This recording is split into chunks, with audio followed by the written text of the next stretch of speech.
Friends, मी सायली आज तुमच्यासाठी घेऊन आलेली आहे रताळ्याची सुंदर अशी भाजी।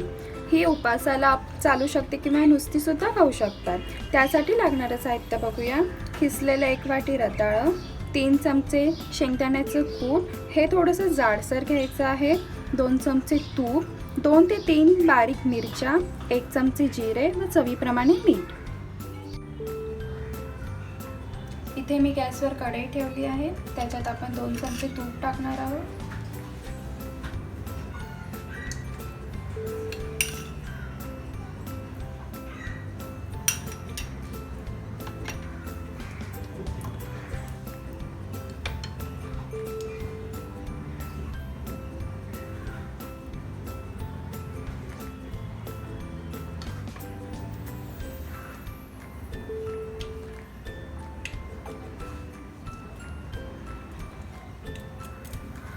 तूप तापल्यावर त्याच्यावर जिरं टाकायचं आहे। जिरं चांगलं तडतडू द्यायचं आहे।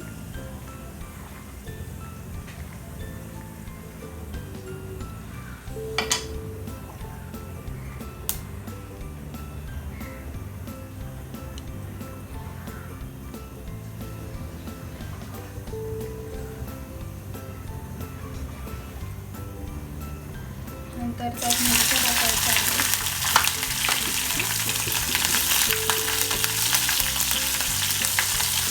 मिरच्या थोड्याशा फ्राय झाल्यानंतर त्यात आपण पीस टाकणार आहोत। रताळ्याचा पीस किसून ठेवल्यानंतर लगेच त्याची भाजी करायची आहे, नाहीतर तो काळा होतो।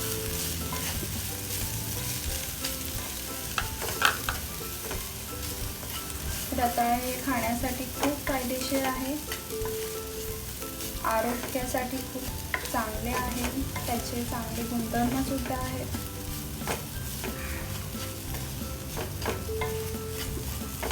चांगलं हलवून घ्यायचं आहे। त्यात आपण शेंगदाण्याचं कूट टाकणार आहोत।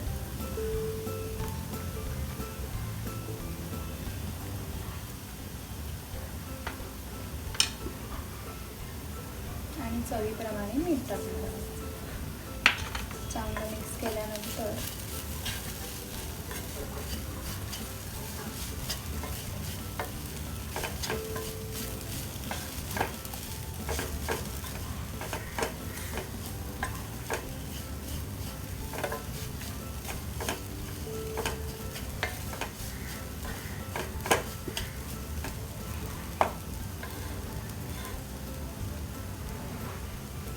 थोडंसं वरून तूप सोडायचं आहे चारी बाजूनी।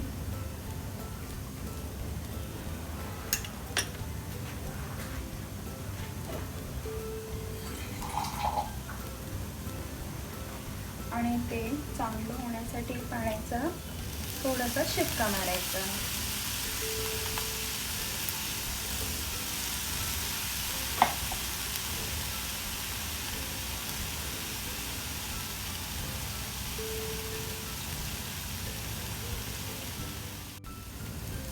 यावर आपण झाकण ठेवणार आहोत आणि 15 ते 20 मिनिटं मीडियम गॅसवर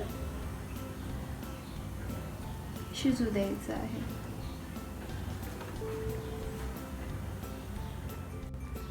आता आपण बघून घेऊया आपली भाजी झालेली आहे की नाही। इथे आपली भाजी शिजलेली आहे की नाही आपण चेक कसं करणार आहोत। हे असं हातात घ्यायचं आणि हे असं जर दबत असेल तर आपली भाजी इथे शिजलेली आहे असं समजतं। साधारण मला 5 मिनिटं लागलेली आहे, तुम्ही तुमच्या क्वांटिटीनुसार भाजी शिजवू शकता। छान अशी रुचकर भाजी आपली तयार आहे। आपण आता सर्व करायची तयारी करूया। इथे ही आपली रताळ्याची छान अशी सुंदर भाजी तयार झालेली आहे। मी इथे ती दह्याबरोबर सर्व केलेली आहे। तुम्हाला हवं तर तुम्ही हे लिंबाच्या लोणच्याबरोबर सुद्धा सर्व करू शकता। रताळं हे कंदमूळ आहे, हे आरोग्यासाठी खूप फायदेशीर आहे, तर तुम्ही नक्की ट्राय करून बघा ही उपवासाची रताळ्याची भाजी।